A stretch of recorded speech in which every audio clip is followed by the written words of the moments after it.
Boccaccio's debut. That's what. Woo. Are you nervous? Oh, I'm very nervous. There you go. We've just clipped the intro. There. Thanks, Joseph. Do not do this one again, Joseph. Don't do it. Don't do it. We did it! Before we get into today's episode, just a quick disclaimer. The views expressed on this podcast by either myself or any guest are their personal views and do not represent the views of any associated organization. Nothing in this episode should be construed or relied upon as financial, technical, tax, legal, or other advice. All right, let's jump into the episode. All right, guys, welcome back to another episode of 0x Research. The Blockworks research team is back to bring you another analyst roundtable. Today is Monday, April 15th. I'm joined by long time no see Dan and Boccaccio from the Blockworks research team to jam on the latest market happenings. Before we dive into it, I do have some exciting news for you all. Boccaccio is going to be the new co-host of 0x Research, so expect to hear a lot more from him going forward. Let's go. Hype. Super hype.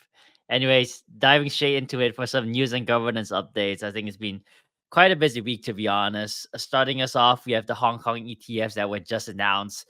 Spot Bitcoin and Ethereum ETFs are going to be tradable very, very soon. I think, obviously, the US ETFs was like a sort of a larger unlock for the crypto markets, but just having Asia have like easy access to these ETFs is just good. I don't know how much money there is in China that's gonna bid the BTC and ETH ETFs through like Hong Kong, but that's still like a nice narrative to have, you know. Like I think people forget that Asia has a lot of money at the end of the day to bid crypto.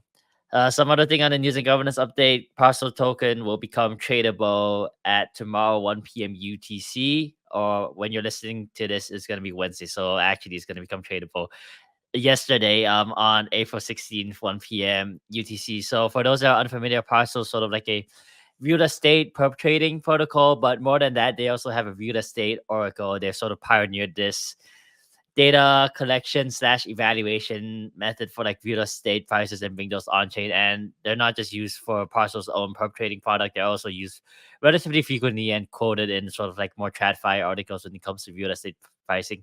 So that's pretty exciting to hear. I'll take a pause there. And any thoughts on like the Hong Kong ETFs or Parcel's token? I can chat a bit about Parcel.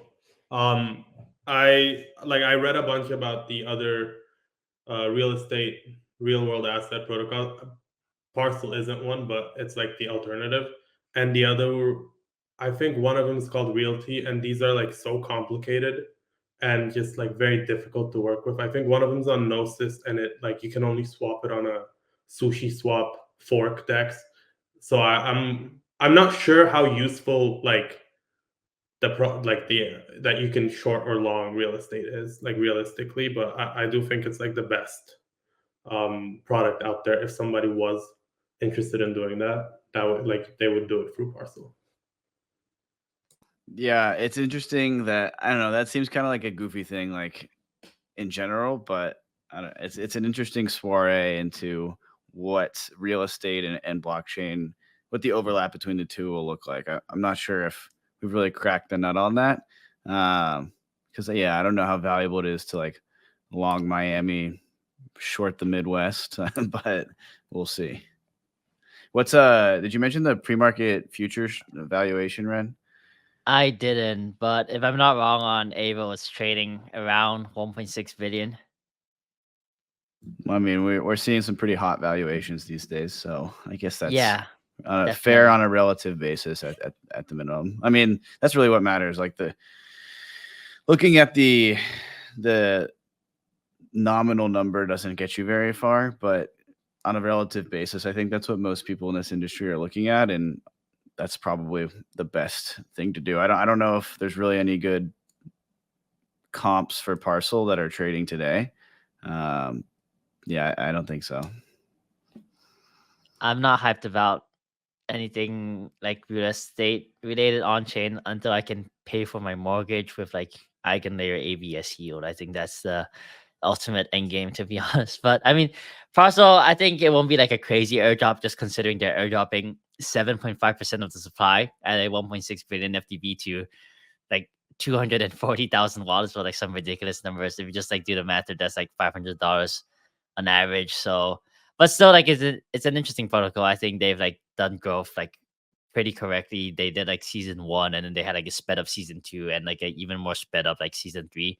And they have this sort of like perpetual points program. So, all right, a few other things on the news and governance side of things. Aptos sort of announced that they are working with Ionet. I'm not sure specifically what they are actually doing on Aptos, but if I had to guess, this was sort of like a move that they had to do just because of Solana congestion. There's a lot of protocols where the core functionality just doesn't work, and because it takes like way too many tries to get your transactions through. So it'll be interesting to see like what on-chain components they're actually sort of like doing on Aptos now, and whether you can split that workload between 2 different chains. Because I mean, if your core like info is on one chain, you would need some form of like bridge to bridge like the messages from like Aptos back to Solana to register that some event has taken place. So yeah, would love to hear like any thoughts on like whether that was the correct business move. But another thing on the news side is BlackRock has allowed BlackRock's USD Institutional Digital Liquidity Fund, also known as BUILD, holders to exchange their shares for USDC with Circle. I've always felt like if there was a stablecoin that was going to become a CBDC, it would probably be USDC. And I think like we're just like slowly but surely like inching towards that future with like everything BlackRock's doing with USDC and Circle, especially because BlackRock is often known as like sort of the fourth arm of the government. Yeah, on the first piece, the Aptos and Ionet overlap there. That's really interesting to see. We had Greg Asuri from Akash Network, who's also building a GPU marketplace, on the podcast a couple months ago, and he had an interesting takeaway saying something to the, and I'm paraphrasing here, but something to the effect of, there's trade-offs to be had with building your own app chain because they are built in the Cosmos on the Cosmos SDK, and you have to incentivize a validator set to secure your chain. And that can be costly in the form of inflation to the protocol. And so he was saying, back when we made that decision to build on the Cosmos SDK, Solana just wasn't capable for us. And this conversation occurred in the pre-congestion era for Solana. Solana, the UX on Solana is quite poor right now because of transaction overload, effectively. And he was basically making the point that, if there was an L1 that could handle the throughput reliably that we need, that could be a better choice for us.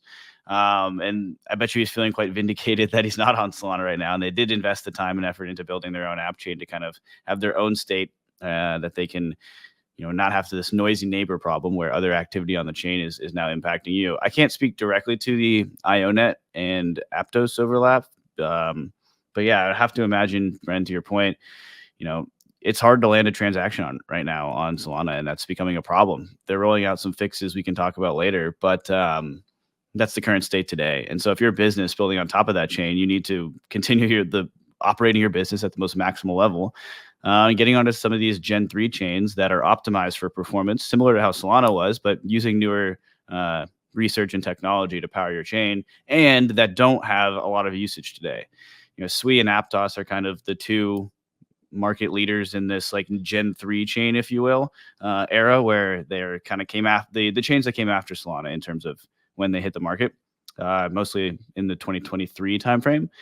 And they have great tech and not a lot of adoption. So honestly, I'm very fascinated to kind of see the two of them make their plays at what segment for the market, what market segments they're going to go after. I think DeepIn makes a ton of sense, right? DeepIn really only exists on Solana today because it did have that initial higher throughput capability that other chains did not.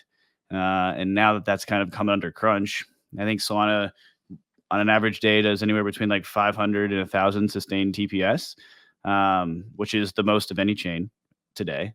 And so once we see some of these larger DeepIn projects that kind of get the ball rolling in terms of their usage and their adoption, move on to some of these newer chains, I'm really, really intrigued to see how they handle this new wave of adoption, because the problems for Solana are it's kind of twofold at the networking layer and the economic side of things at the fee mechanism side. We didn't really know this was going to happen until we hit this scale, right? Again, it's the most used in terms of transaction count chain today. And so, yeah, I'm just super fascinated to kind of have this mentality of what's the fastest thing we got today. Let's push it to the limits until it breaks. fix it, and then just like keep rallying around whatever ends up being the best thing, and like sort of some like natural selection evolution playing through here in terms of what tech stacks we continue to build. I think you're seeing some really good development on of course Solana, but also on the OP stack with what Base is doing. And then again, if we can get some adoption to Sui and Aptos, I'm super intrigued to see how those chains handle and like a wave of higher throughput. Do you think, I'm not sure how it works, but do you think this makes the case for like Solana L2s? Dan, I have no clue how an L2 on like Solana works when it comes to like data posting, sequencer, and like whether like transactions, like data posting transactions would still need to go through like the whole networking layer congestion. But I mean, you've already seen a few protocols launches like or announced L2s on Solana, notably like Grass. I think they were doing an L2, and there was one more that I'm banking on. But yeah, do you think Solana L2 season is coming? I mean, it's definitely an interesting question. And I mean, functionally, it would look a lot just like Ethereum, right? Like you're posting batches of transactions down to the L1. You could do something maybe potentially more interesting with base sequencing, because the L1 has shorter block times. And so like the hassle of going in between two L2s using the L1, maybe the burden isn't that high. You could also do other things where you can look at the shortcomings of Ethereum L2s, which is hands down the fragmentation of liquidity. Like yes and no. Like there's liquidity is fragmented across these different L2s, but quite honestly, they all have so much liquidity at this point. It's not a huge issue.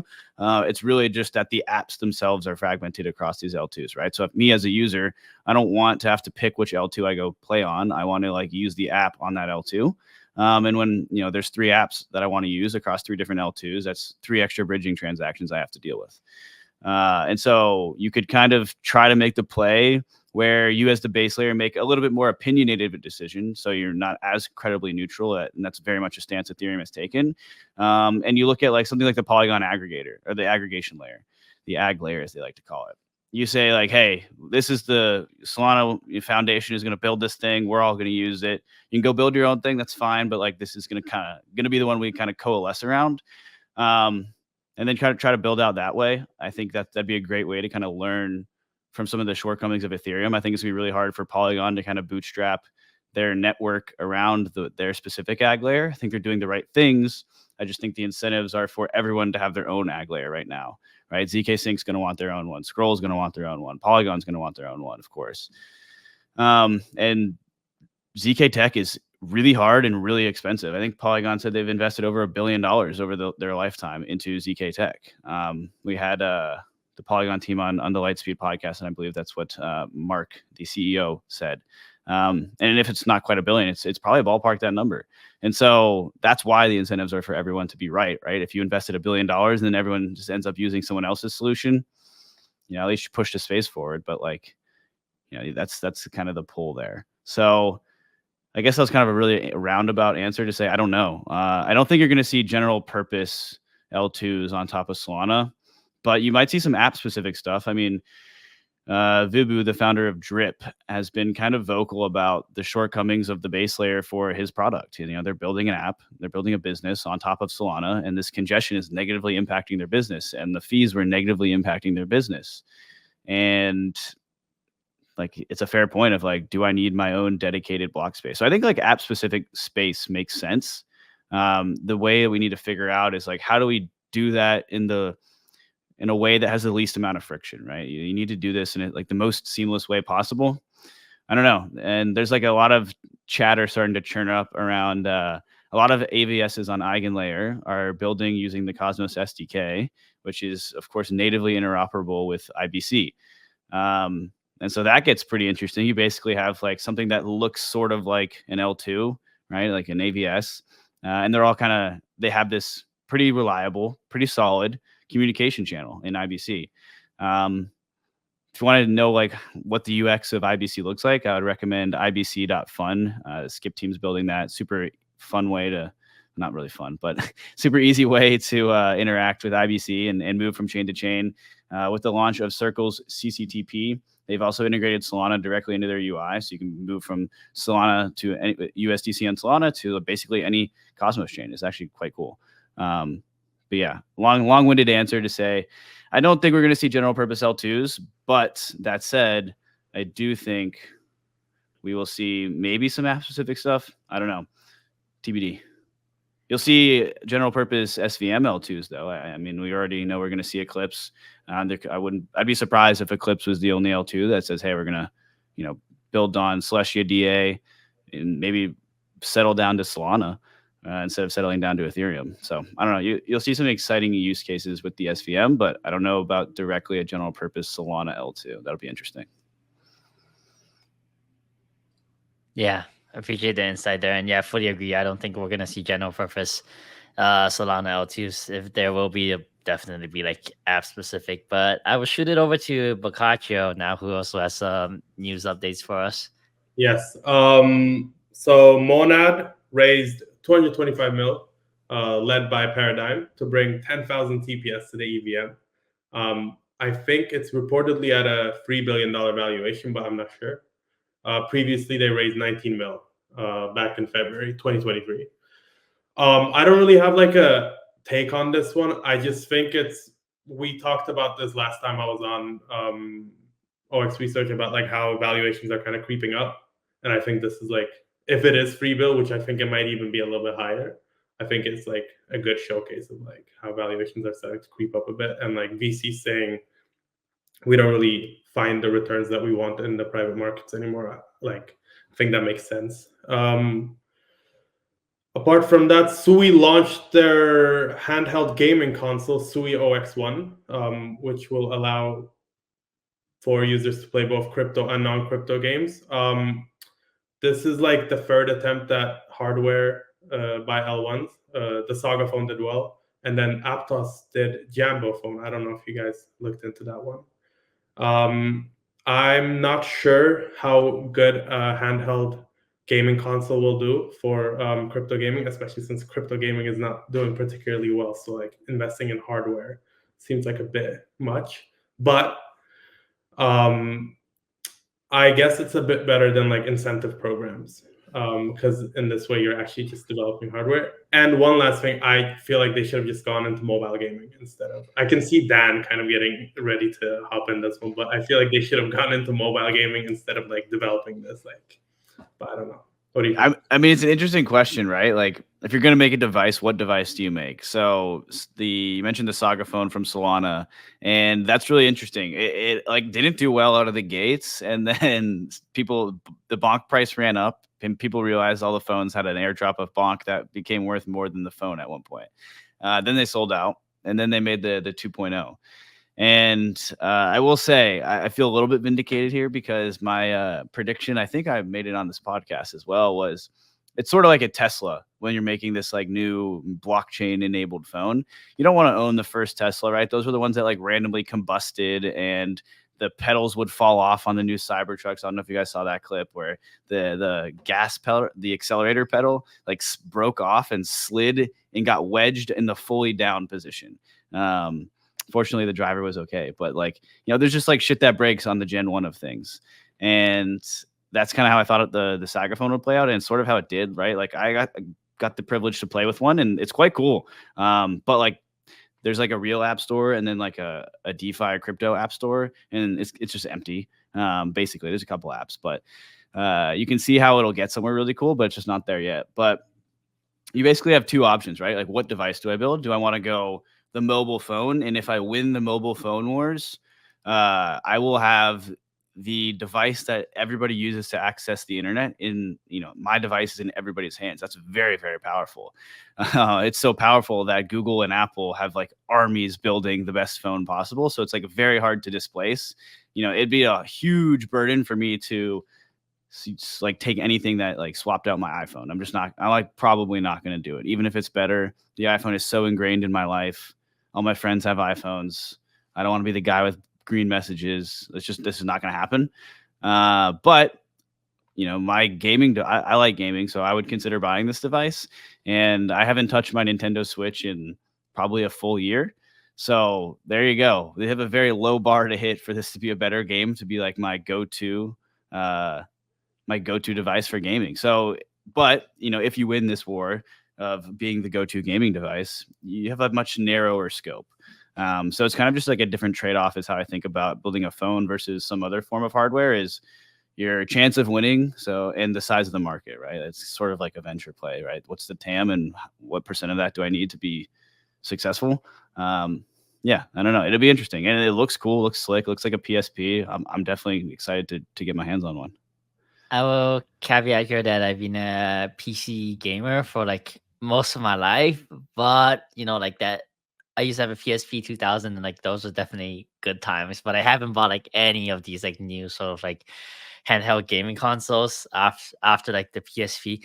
I don't know. I think when it comes to crypto gaming, I would definitely say mobile gaming is probably the sector to target. Like the mobile gaming is just like insanely huge in Asia. Like however big you think like mobile gaming degeneracy and addiction is, like just 10x that. Like honestly. Like the amount that like Asian and especially like Chinese spend on their phone and just play like these like games is just crazy. I'm not sure if like knowing that fact and knowing that like mobile gaming is huge in like China and like especially like emerging markets in the Asia region, I don't think trying to like create your own hardware phone is the right move. Given that like this purchasing class already has like established brands, they're sort of like middle tier like phones that like provide like insane bang for your buck. And these sort of like middle tier brands also have like high tier phones that are able to compete with like say like Apple and like Google Pixel. So I think at this stage, like just trying to create like quote unquote like crypto native hardware doesn't make a lot of sense to me, to be honest, especially for gaming. I'm not sure like how hard it is to like port over like gaming libraries or whatever. But if I'm living in like an emerging market, right, like I'm not spending like $300 or whatever to buy like a handheld gaming console to play like whatever like crypto game. And if I'm living in like a developed market, I'm just gonna buy like a Steam deck or whatever it's called, or like a Nintendo Switch. I'm not gonna like buy this new like handheld gaming console. So I think the right move actually is to build games that interoperate with like existing gaming systems, since these are such like large and existing ecosystems already. I'm not sure if hardware is the right move. I can like kind of see like the point of like Solana Saga, since like he's trying to like disrupt like the App Store, or Anatoly's trying to disrupt the App Store duopoly. But gaming, I'm not sure, to be honest. I feel a lot less comfortable with gaming, a gaming hardware push. Yeah, I definitely don't think this is for developed markets though. And honestly, I don't think like Sui is the blockchain for developed markets. There's only 100 validators. It's not really scalable. It's all to all communication between the nodes. Not scalable in the sense of like adding, getting to 10,000 nodes. I don't think that's on the near term roadmap or anything. And so their play just feels like to try to be a little different. And I mean, like on-chain gaming is such a strange thing, right? It's like we've been talking about it for 4 years now, and it's still not even anywhere near having any fun game to play. It feels, I mean, I can see Boccaccio being like, "There's card games, brother," but I don't know. I like that they're doing this because it's a different route, and Mert always talks about this on Lightspeed, so now I feel like I'm just a broken record of saying things Mert says, and that's a very dangerous game to play. But we got to try all the paths, and this is a new one, so I'm excited. I just feel like it's kind of like somebody was like, oh, like we need to do something in gaming. What do we do? Oh, there's like my kid loves the Nintendo Switch. Let's just build something like that, and then they partner with someone to get it out. I know it's like a new path, and I do think that it's better than the Jambo phone, because I don't know what that is like. Do you know what I mean? I feel like that was a straight copy paste of the Saga phone. But go. I'll chime in here. I actually think that Jambo phone is a lot more interesting to me than both the Solana Saga and the Sway like handheld gaming console, for a few reasons. First of all, it's priced at $99, which is like insanely cheap, and they are like laser focused on, if I'm not wrong, sort of like the Africa, Southeast Asia, Latin America region. And for a lot of these like phone users, the brand doesn't really matter. Like they just want like a cheap functional phone, and like $99 is as cheap as it gets. And I talked to one of the persons working at Aptos working on the Jambo phone, and basically the strategy is like there's gonna be like 16 crypto apps like preloaded from day one, and then there's gonna be like tasks, and like you do these tasks, there's gonna be like daily rewards, and there's this like ridiculous like token like drop flywheel, and it's like Solana Saga is like for rich people, and then like Jambo is like the slightly less like developing economy version of that, where people are gonna get probably like a stupid amount of money that will like offset the $99 cost of the phone in like, I don't know, like 2 weeks. So I think like fundamentally that phone is a lot more interesting to me than like a handheld gaming console, and maybe even Solana Saga, dare I say, to be honest. Solana Saga isn't great though. That was just like Dan said, it's the bonk airdrop. At Yeah. some point, we were covering 2x, and then people were like the same thing that they did with Tia, where they were like, "Oh, this is infinite airdrops," and then everybody bought. Like, I know people who bought 2.5k sagas. So, and now I don't think they've had an airdrop in a while. So, I don't know. I just last- looked up one stat real quick, Boccaccio. I was curious how many units of a Nintendo Switch have been sold, and this is off of 30 seconds of Googling, so take it with a grain of salt here. But apparently, according to Wikipedia, the world's most trusted source, 139 million units were sold as of December 2023. So let's say you get 10% of that, you get a blockchain-enabled gaming device in the hands of roughly 14 million people. I don't know. That's kind of cool. I'm intrigued. I'm intrigued. Percent of the people who created Super Mario and everything, you think that you're giving it that? They're like, oh yeah. The thing is, I feel like at this point, if you're Sui, like even Solana didn't have like a lot of apps until the start of the year. Not this year, but like let's say last year, like a lot of apps that you could use. True. And they started airdropping money and then like to incentive. And Sui also did this very well as well. They had last October, or maybe 2022 October, they had an incentive program, I think like $150 million. And so it got a lot of TVL and activity on chain. So I feel like that's what they should be focusing on, like for gaming as well. Not like an incentive program where you give apps money or like game developers money, but like directly to people. So that like that's how I feel like you should boost it as opposed to this. But I mean, I think it's okay. Like I don't think it'll be 10% of. Also don't think you think that, but I'm gonna make it seem like you think that. I disagree with you, Daniel. I don't think they'll get 10% of Nintendo's sales. Okay, that was aggressive. I'll give it to you. I'm glad you called me out. That's fair. That is far too aggressive. If they sold 14 million units, that would be the most successful blockchain related product in history. I don't think they could produce like 10% of that. There's no way that they're making 14 million of these things. They'd have to like double down and order a new batch. Yeah. Last piece of news is Binance listed BitTensor Tau for spot trading. This is relatively big because one of the big issues with Tau is that you can't custody it very well. So funds and institutions can't buy it because it doesn't work with ledgers, and it wasn't on any like trusted exchanges. It'll be exciting to see how it turns out. I don't know. I know Daniel doesn't really believe in Tau that much, but I think Tau is the narrative leader, so I think it'll be cool to see how this goes over the next few months.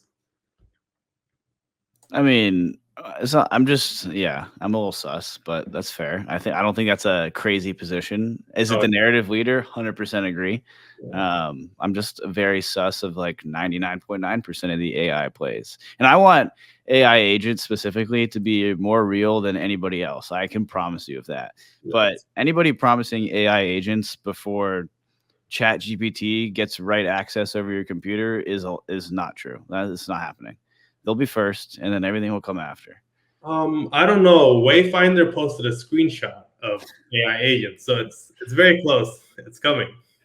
I know. I just think that's my mental barometer, and I think that's this summer. So a couple months from now. So I do think we're close. And then I think AI once, like why I think that's my barometer is.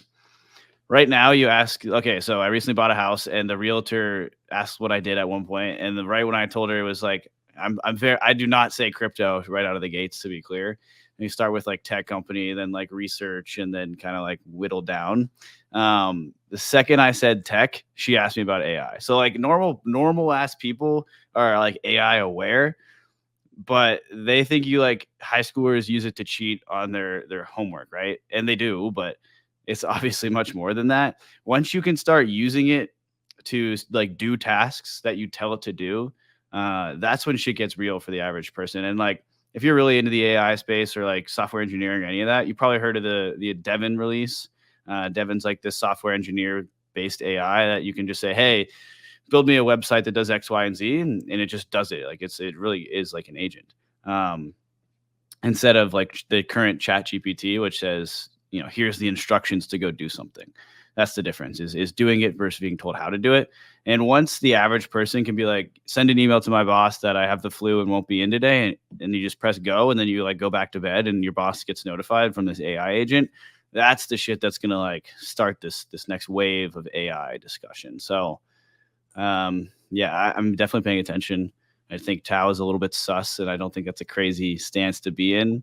But yeah, It's not. It's a completely fair stance to be in. Yeah. All right. I think that's a good spot to move on from our news and governance sections. But now moving on to our dYdX segment with a quick word from Wintermute. All right, guys, for this week's dYdX segment, we have Callan, head of governance from Wintermute. Thank you so much for coming on. No worries. Thanks for having me, Ren. It's great to be here. Yeah, so for starters, what role does Wintermute play within the dYdX ecosystem? Sure. So Wintermute's been pretty involved in dYdX for quite a long time. Firstly, we're investors, but we integrated into the V1 product back in the day and have ramped up our liquidity provision ever since. We were one of the largest market makers on V3 and integrated into V4 shortly after its launch. We've also been very active in governance since its inception, most notably proposing changes towards the LP rewards program, where we introduced maker volume and also shifted rewards to more active LPs. We also had the V4 Vanguard, which was a myriad of proposals targeting some areas we thought could have been improved before the launch of V4, most notably a 45% reduction in trading rewards. And then other than that, personally, I've been a part of the dYdX operations sub-DAO, and we also hold a seat on the dYdX grant sub-DAO. That's great to hear. And I think it's a really unique opportunity for like a market maker on Wintermute to have such an active role within dYdX. I think that's something that you may not always be able to see. For example, when Wintermute market makes on like a centralized exchange, like you guys have zero say on like maker rebates or whatever. So that's super cool to see. The next question I wanted to ask was, what type of DeFi protocols does Wintermute interface with? And have there been any challenges / learnings throughout the years?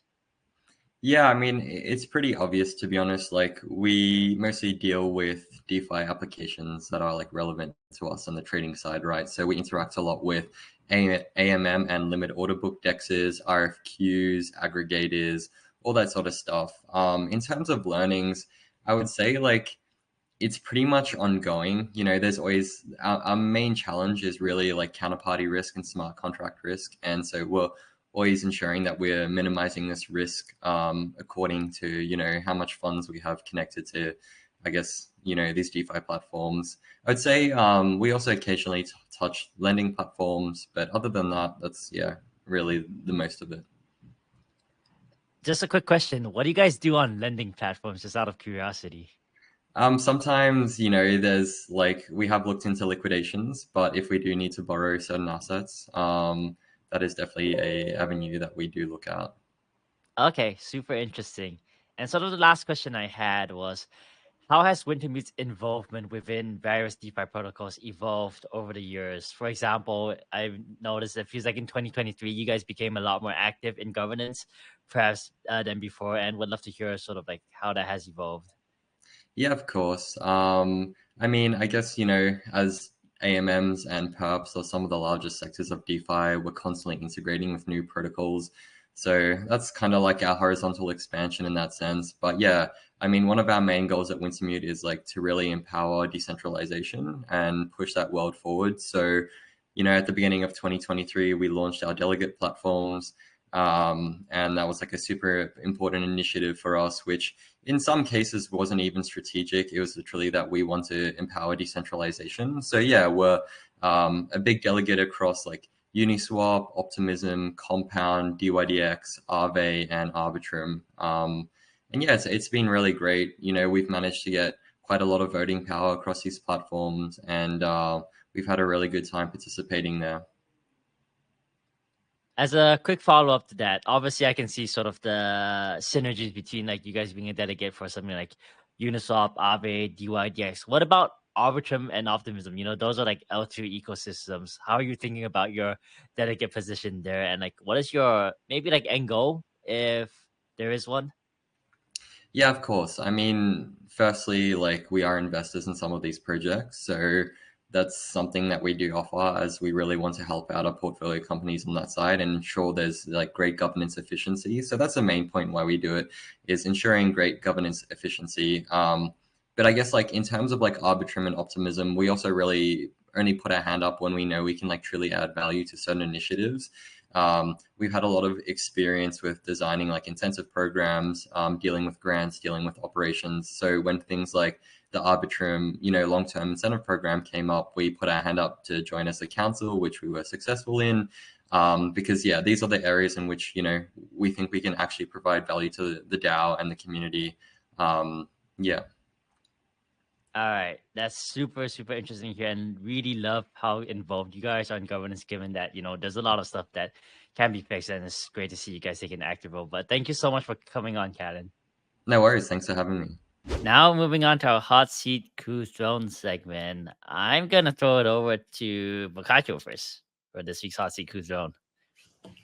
I am putting MarginFi on the hot seat this week. They last Thursday, Solblaze, Solana liquid staking protocol, tweeted out that MarginFi stopped distributing Blaze rewards to users, and instead that MarginFi had been selling millions of Blaze per day under the excuse of treasury management. I thought this kind of made sense for Margin. Well, you should obviously be distributing the rewards if that's your like mandate, but it made sense because yeah, you don't want to hold that in your treasury. But eventually they ended up solving the situation, and Solblaze stated that like it was all fixed and that emissions would be turned back on. One kind of wonky thing here was that MarginFi claimed that they weren't distributing emissions because of Solana congestion, but then users were like, we haven't been receiving it for months now, or like weeks now. So that was a bit sus. But I think like one of the bigger parts of this was that basically all of CT took the time to like pile onto MarginFi, which I think shows that a lot of people harbor not bad feelings, but kind of like they're kind of upset with the team. And I think this made sense, especially like we've had this twice now. I think Starkware was also a little bit too negative to users, and they were like, "Oh, you guys are e-beggars," and I feel like MarginFi, they haven't called anybody e-beggars, but they're kind of like on that line of being a little bit rude to users.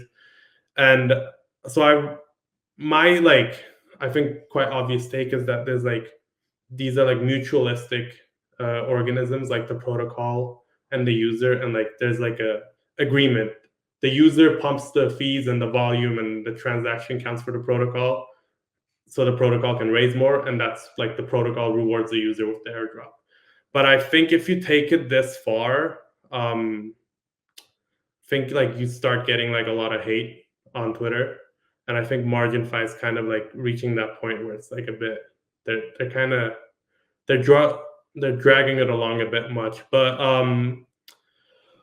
I don't know. A lot of other people are saying that this is the biggest fumble of the year. I don't think that's the case. I just think like one of the founders quit. It's like they were talking about a lot of explicit stuff on the timeline. I don't know what's gonna end up with them, but I assume they're gonna at least like release some more explicit stuff about the token relatively soon. Yeah, it's interesting. They started their farming program in July of 2023. So we're going on like 9.5 months at this point. They're points farming specifically. So The users, I don't know for sure, but I would guess that that's the longest running points program that we've seen in this industry. So users are kind of fed up now. This gets into the debate of like, is that just being entitled, or, and like, give me my token, or I've been using your protocol for the last 9 months, I deserve a reward. And it's like, it's hard. I see both sides on this one. Like, at the end of the day, like, just withdraw your capital. Like, you don't have to be there. You're trying to get a free reward from this team that's building a protocol, and for one reason or another, they haven't released the token. I don't envy the position of being a U.S. resident and having the burden of people wanting me to launch a token. That said,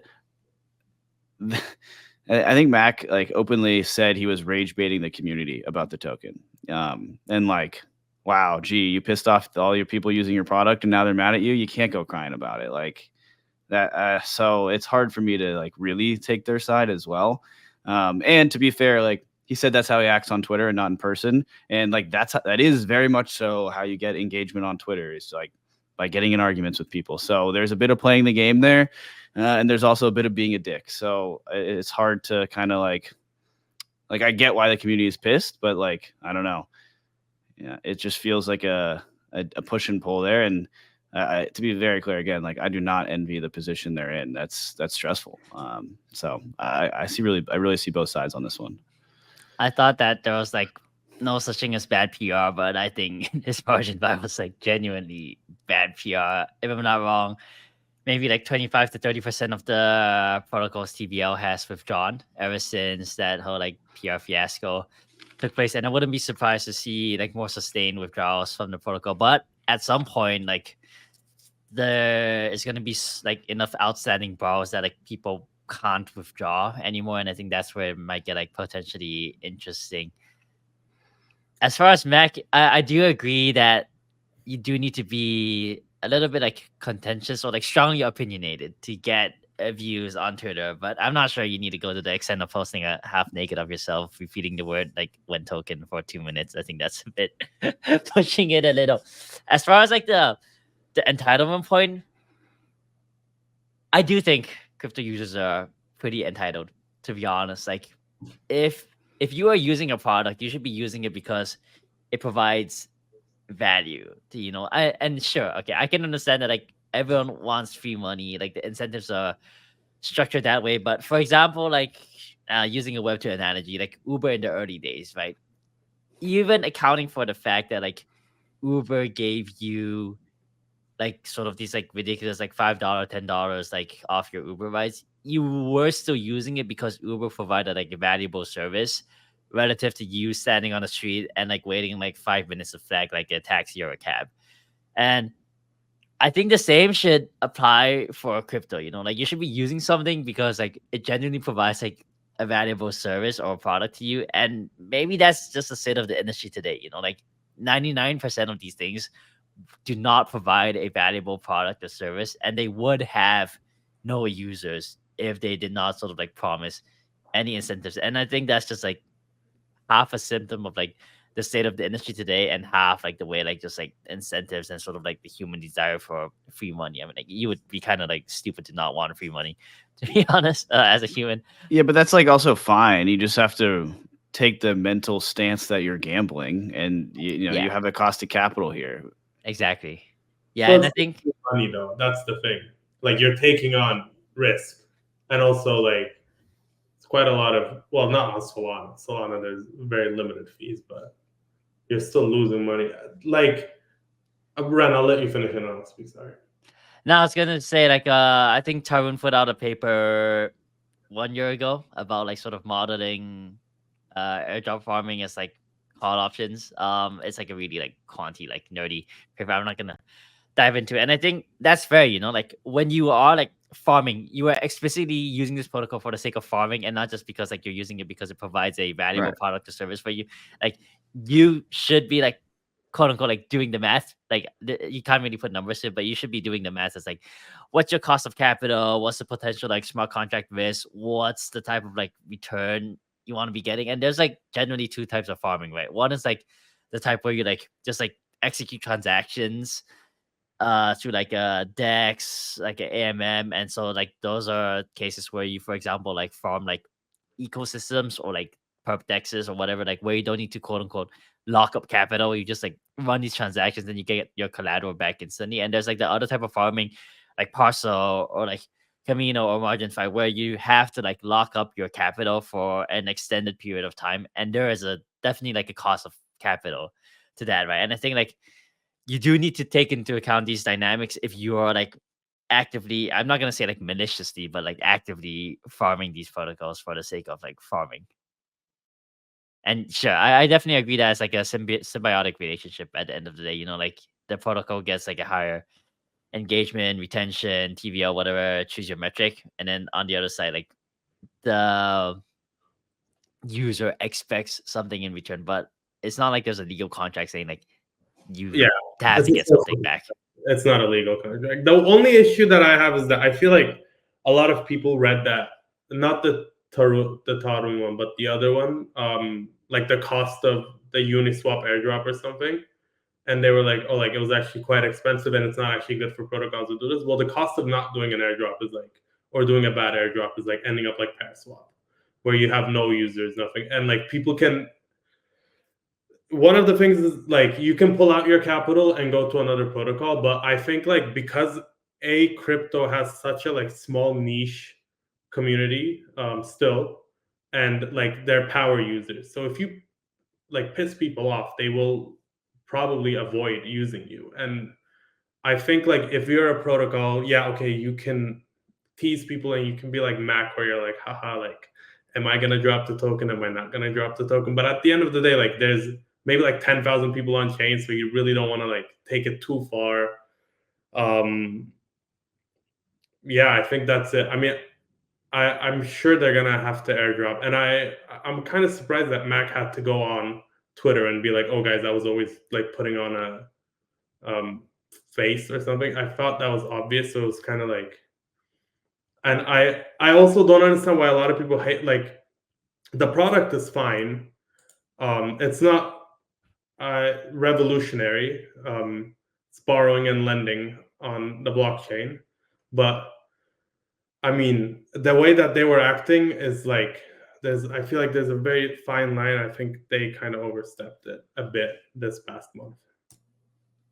Yeah, that's fair. And honestly, my hot seat cool throne kind of parlays into this, and I still don't know if it's a hot seat or a cool throne, but we'll do it in a non-contentious way and put the SEC on the hot seat.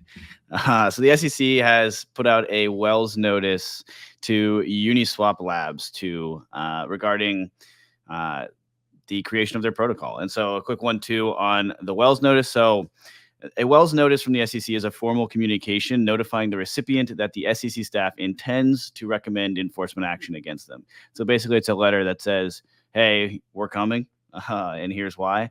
But basically, it's an opportunity for the recipient to respond to the allegations and kind of get your case ready and make it to the SEC before they bring that enforcement action to you. And these generally end up following into like a court hearing. So they basically turn into a lawsuit. As the recipient will likely sue the SEC back. Hayden put out a tweet on this, Hayden Adams, DC, founder of Uniswap, and said, I'm confident that the products we offer are legal and that our work is on the right side of history, but it's been clear for a while that rather than working to create a clear, informed rule set, the SEC has decided to focus on attacking longtime good actors like Uniswap and Coinbase, all while letting bad actors like FTX slip by. The industry rallied around them when this news came out, and rightfully so. There's plenty of bad actors in this industry, so it's a little bit frustrating to see. There's plenty of very malicious actors. When I say bad actors, right? Like people that are genuinely just straight up scamming you. And so, people that have been around and have been built a very useful product for a lot of people, it's kind of upsetting to see. So there's a couple questions here around what exactly the SEC is going to go after, whether or not the web app or the wallet that they have are brokers in terms of like being the interface that users buy and sell securities through, whether or not the Uni token itself is a security, and whether or not, again, the protocol, so the actual AMM contracts are unregistered security exchanges. There's a couple different angles here. Don't really know how this is all going to play out. I am very much so not a lawyer and have no desire to be. So I will have no indication on whether or not these are going, which direction these will lean. But the Uni token as a security one is kind of interesting because there was an airdrop to users. So that there was like no investment of money on behalf of the users. But Uniswap Labs did raise for the protocol using a token sale to investors. So there is still this like push and pull here between Uniswap Labs, like the private centralized company, and Uniswap Protocol. Again, really just the DAO that controls and owns the AMM contracts themselves.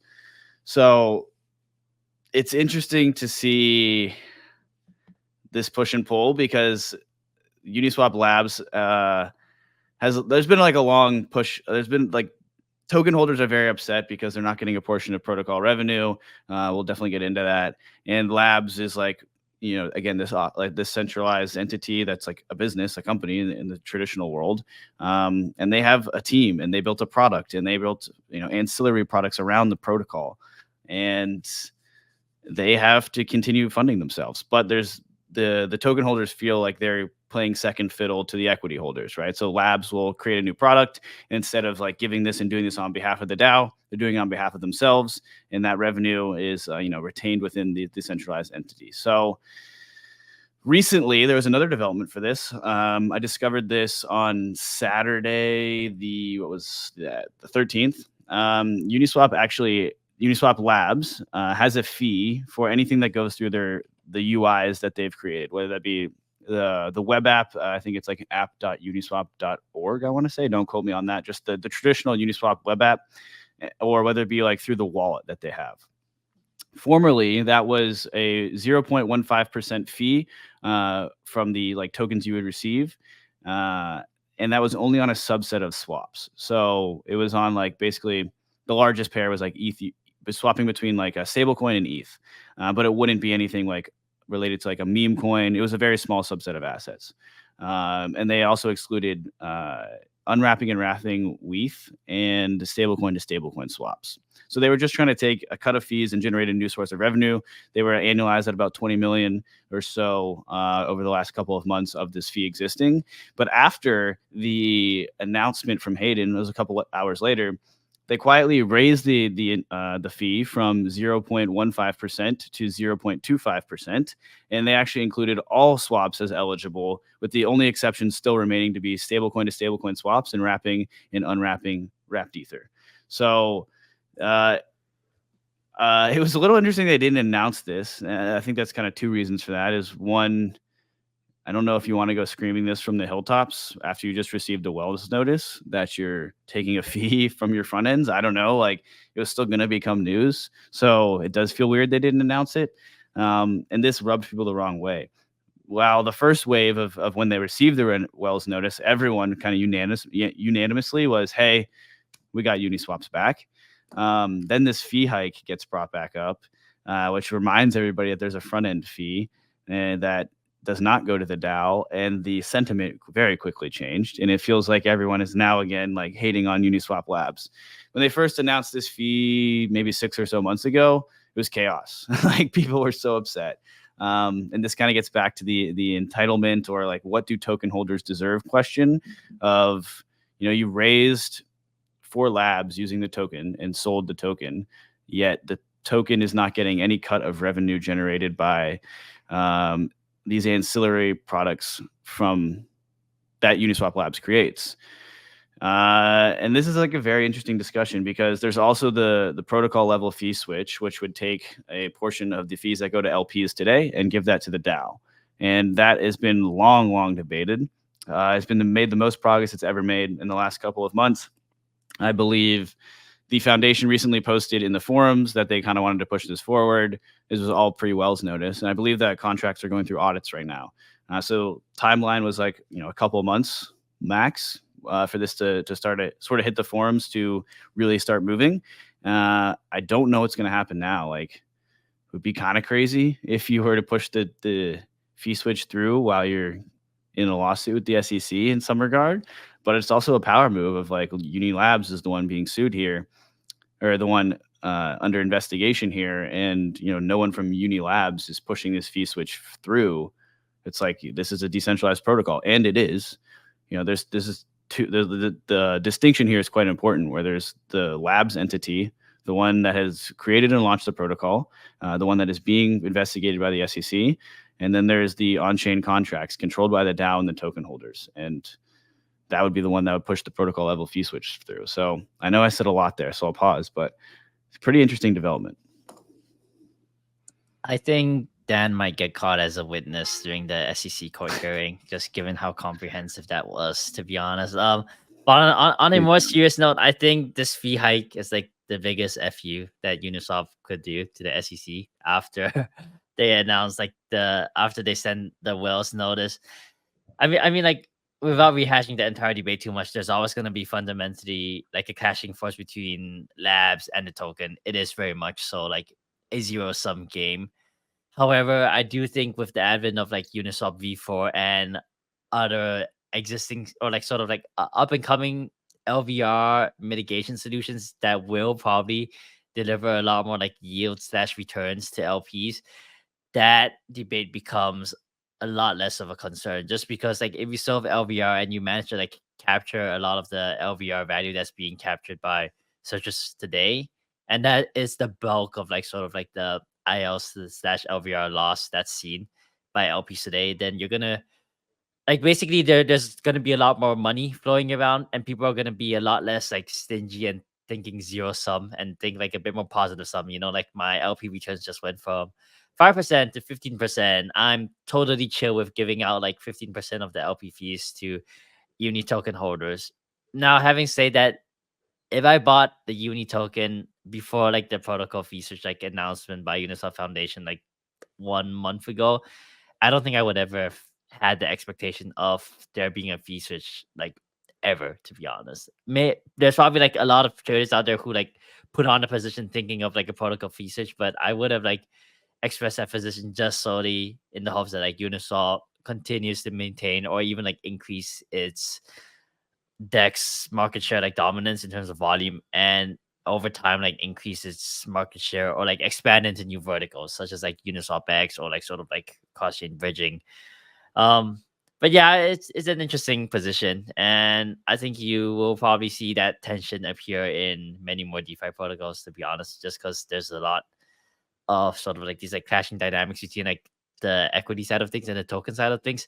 However, I'm not familiar with VC and like when like SAFs became a common thing where like the equity is converted into the token, and so there's not so much of like a equity token like divide. Maybe that divide is a lot bigger for Uniswap, where there's like a lot of investors in the equity side of things and there's like a lot of investors in the token side of things. But I would guess, if I had to guess, like in sort of like the more recent years, that dynamic has shifted like a lot more to the token side of things rather than investors like still holding equity and like even thinking about that, to be honest. And so that dynamic probably is like less of a problem going forward. Yeah, and I would hope for that problem to be less of a problem going forward. It's definitely not ideal. So it's the protocol level fee switch is an interesting one. I'm glad you mentioned V4 though, Ren, and like what that could potentially do. Because maybe in a world where there's actually okay, so let's back up. Uniswap, the protocol, is a marketplace that matches traders with liquidity, and the trader pays a fee for the execution. And so Uniswap, the protocol, has the ability to take a portion of that fee and retain that as their top line revenue. So let's say there was like $1,000 trade that went through. The trader paid a $1 fee to the liquidity provider. Uniswap could take 10 cents of that $1 fee, and like that would be the revenue. And as the DAO doesn't really have a large amount of costs today, you could basically pass that back, that 10 cents back to the token holders. To me, that doesn't make any sense. Your product is really good. People use it. People love it. And on an LVR basis, as Ren mentioned, like your LPs are getting smoked on average. There's sharp LPs that are like very actively trading or moving around their LP positions to stay profitable. But on the whole, it is not profitable to deposit into an AMM and leave it there. And so now you want to, LPs are essential to make the whole protocol run. If LPing was like egregiously unprofitable, there's probably a break point where the LPs leave, liquidity weakens and goes elsewhere, and less people trade. There is probably a break point there. Or if you wanted to just like increase the total fee, and then the DAO takes a cut of the higher total fee, where LPs still end up making the same amount of money, but traders pay more, your volume will decrease. Gauntlet's done some pretty interesting work on like what that trade-off would look like, and there probably is a happy medium here. But like just zooming out a bit, you're basically saying, let's make our product worse for LPs who are essential to making this protocol run, or our product work for traders by charging more, just to like return revenue to the token holder. Like, to me, that does not add up there. And the ideal result would say we need to build more products to make that actually generate profits, right? Like even the notion of returning revenue to token holders doesn't make sense. You would return profits to token holders, right? After all of these costs have been subtracted. So I don't know.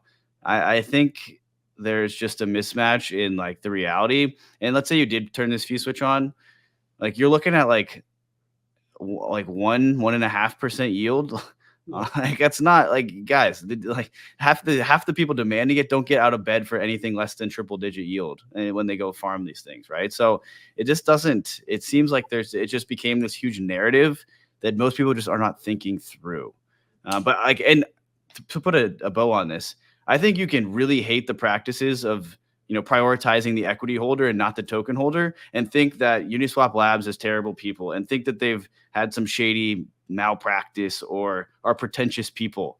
That's all fine. You can think that and be like, yeah, but at the end of the day, the protocol is still pretty immature, doesn't generate $1 of revenue today, and turning the fee switch on kind of like negatively impacts the quality of our product. Like you can think both of those things.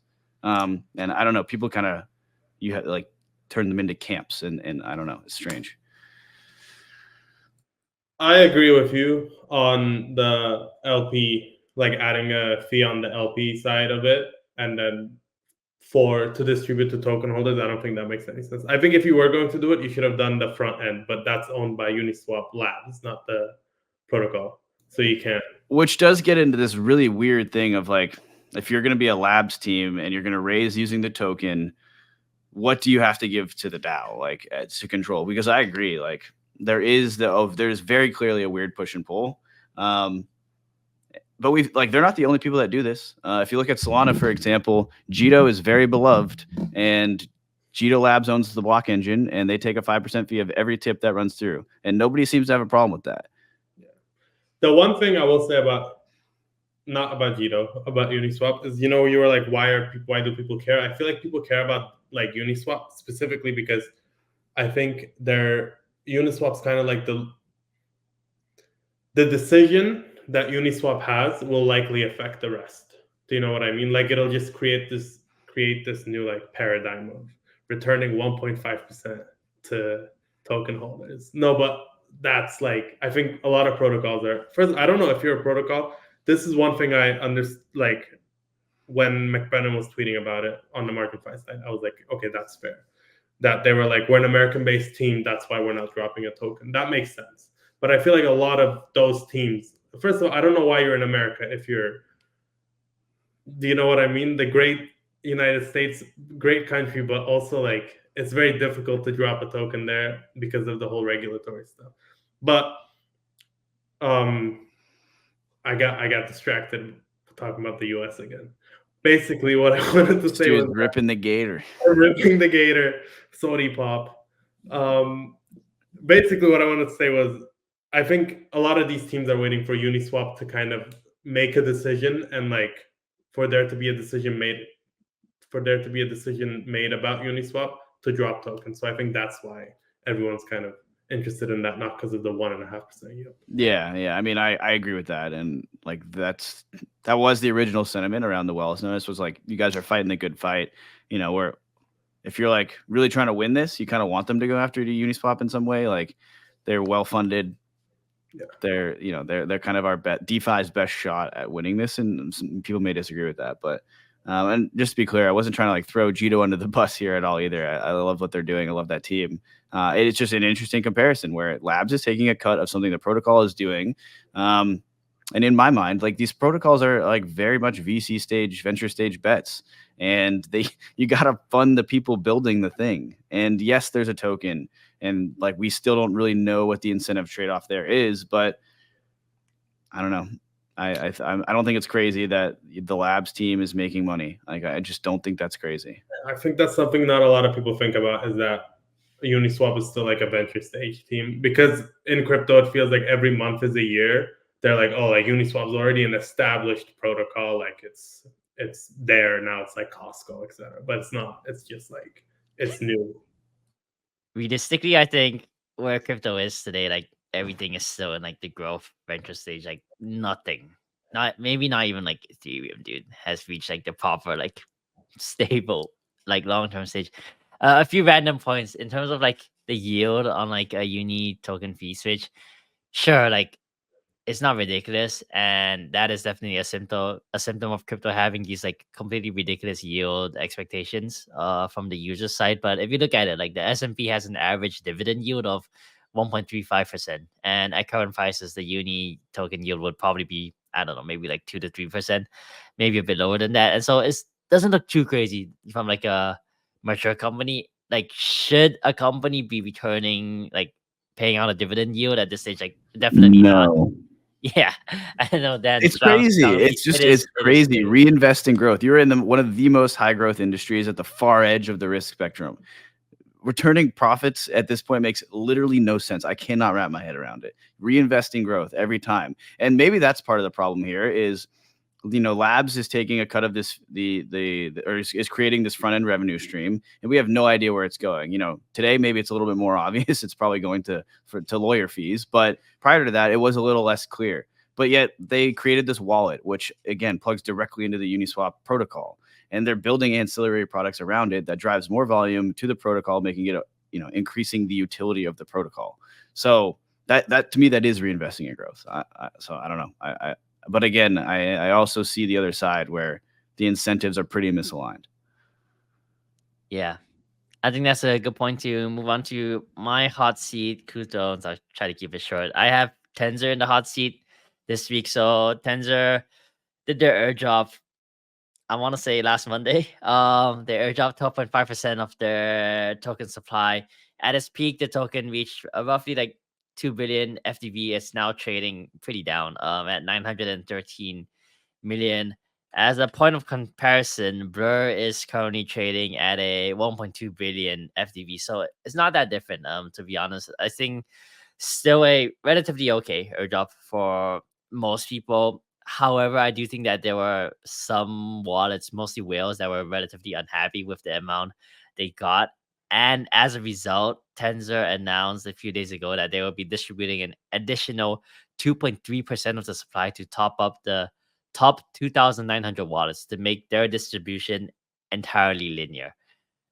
I'm not sure if that was the right move, to be honest. That seems like a wild move to do, like, post TGE, even if like your whales are really pissy about like not getting it. And I think that shows in the numbers, right? Like, even with that airdrop allocation, Magic Eden has gone from like a really, really small percentage of Solana volume to like dominating Solana volume at like 90+% if you look at like 24-hour trading volume. And similarly, on another front, like Tensorians, the NFT collection of Tensor has gone from a peak of 138 SOL to the current 18 SOL. Like, so obviously there were a lot of expectations of people buying it for it solely for the airdrop, then nothing more. I don't know. I feel like I don't think Tensor like did this airdrop perfectly. I feel like there was a lot more they could have done. For example, like perpetual incentive programs, giving out like less of the supply so that they save more as like future incentives. Because like it's not hard to see that like Magic Eden has something else on the roadmap, and that you will be competing with them post your TGE, and like nothing ever exists in like a siloed environment. You're always gonna have competitors in crypto, especially given like how many copycats there are and how fast it is to go to market a lot of the time. And yeah, I just feel like there's a lot left to be desired, to be honest, from this airdrop. I mean, it was a good airdrop. Don't get me wrong. Like I think a lot of people did really well in terms of like just the amount of money they got, but from a sort of like a business like strategy point of view, I feel like they probably could have done better. I feel like a lot of people who weren't expecting to get airdropped got airdropped on this one. Like, I think a lot of people were expecting directly like linear, like entirely linear, and then not like the ones that, I don't know what they're called, the ones that reward Sybils where you just do like one NFT transaction and you get like 800 Tensor or something. But this one, like, I think actually rewarded them. So it was interesting. I don't have like a big take on how they did the airdrop. I think it is, I agree with you, Ren. I think it's a bit weird to distribute like more after you do it. But I mean, you never want to make the people who have the most money angry, or at least like that, like angry enough to. Yeah, but yeah, like you say that, but I think like these people still left regardless, even with that additional 2.2%. So like it's obviously like really hard to know. It's not like you're a founder, you can go ask like your will, like, hey, like if I give you like an additional 2.3% and make your airdrop linear, will you not go and farm Magic Eden, please? Like it doesn't really work like that. So you just have to use your best judgment of the competitive landscape. But yeah. One thing is, I was talking to a friend and they were like, oh, I actually prefer Magic Eden to Tensor. And I was like, do you prefer OpenSea to Blur? And they prefer OpenSea to Blur. And to me, it seems like so crazy, but because I feel like Blur is the superior product there.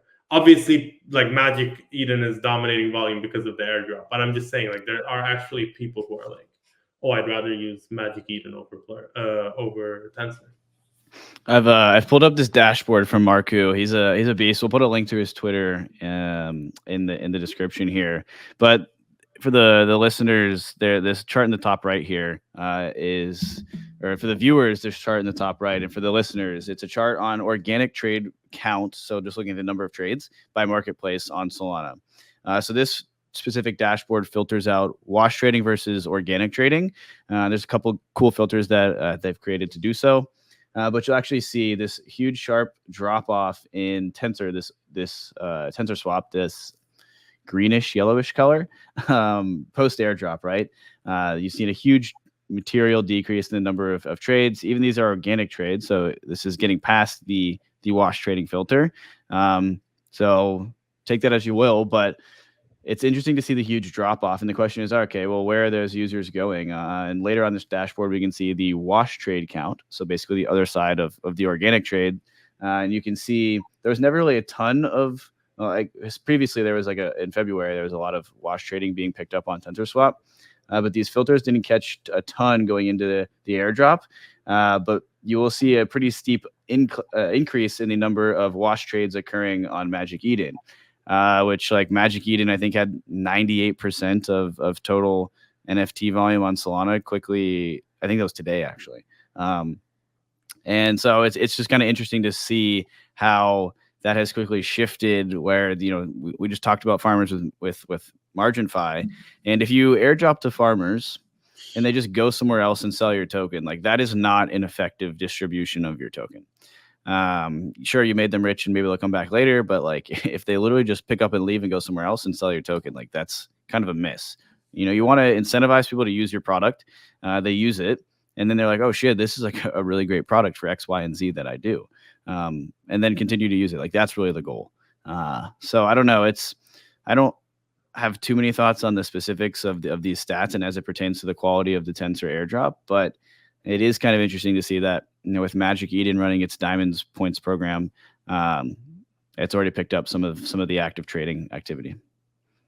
By the way, the Magic Eden team has done a great job with the ordinal stuff. Like, there's nowhere else. This is not related to Tensor at all, but I just wanted to bring that up in case they're listening. You guys did I'm very happy with that, what they're doing. And I wish Blur had done that instead of launch an L2. Like, I wish they had gone into ordinals.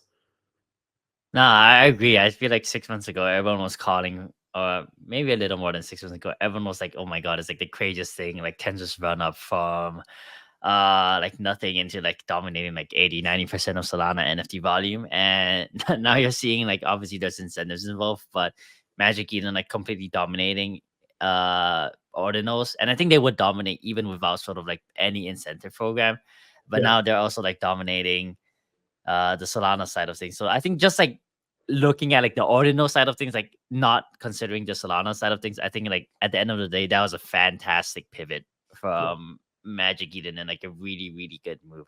And it's interesting, you know, like they launched on like Solana and Ethereum as their like home bases early on. And I think that just shows like how nimble you have to be on your feet in crypto.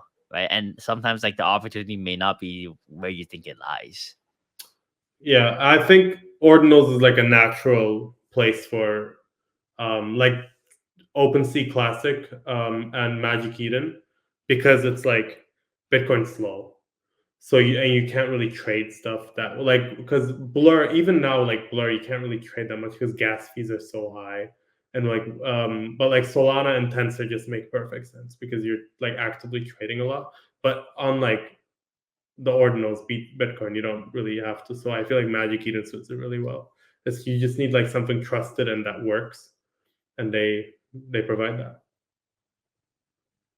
Yeah, strong agree there. All right, I got one last super quick Goose Drone, EigenDA and EigenDA mainnet launch. It was happened on April 9th. I feel like a lot of people have been waiting for that one for quite some time, to be honest. With this launch, V-stakers can delegate their entire stake to an operator of choice. Operators can register with EigenLayer and opt into running AVSs. AVSs can register with the protocol, starting with EigenDA, which is sort of like the first AVS. There are two things at this launch doesn't include, which I do think is like kind of important. Number one, in protocol payments from AVSs to operators, and number two, slashing. And I do think there's an interesting question to be asked here. Like, you know, if there's no slashing and there's no in protocol payments, like what is being transferred? You know, like risk is being not being transferred. Like economic security is not being transferred. There's no payment for the economic security. So is it just like a database of like this person has on paper like half a billion in ETH in like sort of like restaked commitments, whatever that means. I do think it kind of looks like that, at least to me, right now. I do feel like it's a bit of like a city season, especially with alternate restaking platforms that have launched. For example, Karak was like a pretty big thing last week where everyone was sharing around invite codes, and Karak is basically eigenlayers, but with a bunch of like other assets. And with Karak, you can restake these LRTs that are restaked in Eigenlayer. And you know, Very good. Very, very good there. at some point, it starts looking a little city. You know, like I take ETH, I stake it for like an LST, I restake it for like an LRT. I put my LRT in like Pendo, and then like I buy like the yield token on Pendo, and I take the yield token and then like put that in Karak. Like, I'm not really sure what we're doing right now, to be honest. We're having fun. It's nice. You know, we're taking some risks. It'll be good. It'll all end up very well and very good. Nothing bad could happen from this one. Yeah, I mean, at the end of the day, we got to get the apps that all of this shit secures figured out. The ever growing problem. But yeah, Ryan, I mean, you bring up a good point with the launch. I mean, a lot of things launch, like you got to get it out there, launch it with the training wheels, and then let's grow. The question is, how long does it take to take those training wheels off? If we look at L2s, launched optimistic rollups with no fraud proofs. Many of them still have no fraud proofs, though they're on like the OP stack has them on testnet and they're permissionless, which is still an upgrade on something like Arbitrum, which has permissioned fraud proofs. But yeah, like they all still have multi-sigs. They're all still going to have multi-sigs well into the future. The question becomes, how long can we survive with the training wheels on? And I personally have no ETA on what that expectation should be. But that's definitely that's a question I'm looking to ask when I think about EigenLayer.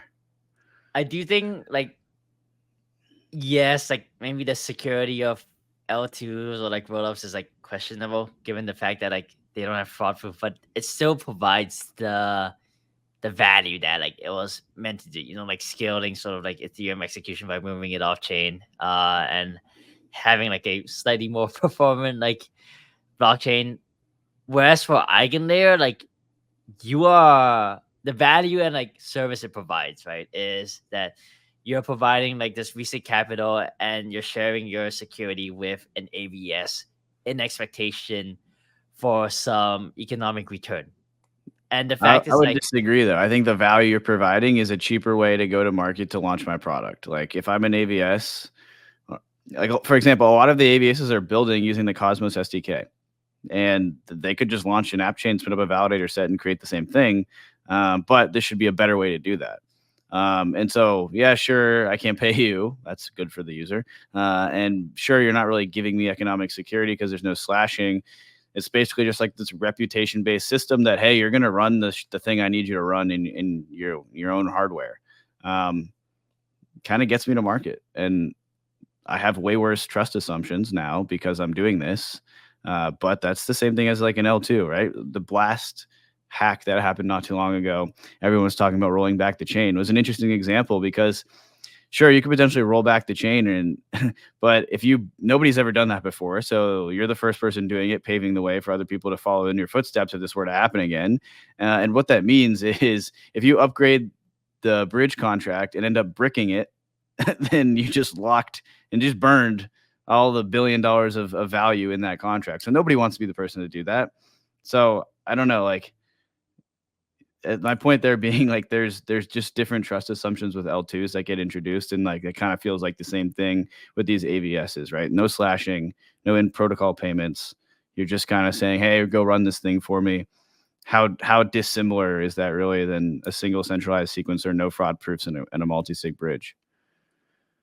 that's fair. I think that's a very fair take. And like full disclosure, if I was EigenLayer and I knew it would take me like 6 months more to like fully develop in protocol payments and slashing, like I would have made the entirely same move, to be honest. Just a faster go to market. Right. You don't want to like wait until like the entire cycle is over to launch these two products. And by then, like maybe alternative solutions have captured the entire mind share. And I'm sure like other restaking solutions are also just trying to ship as fast as they can, even if it comes at the cost of like some of these like functionality, whether that's slashing. And yeah, I guess so. You could argue that at the end of the day, like the thing that's the most important is that like capital commitment, however you want to like think of that. And that is like the true enabler of like all of these ABSs and decreasing the cost of like permissionless innovation.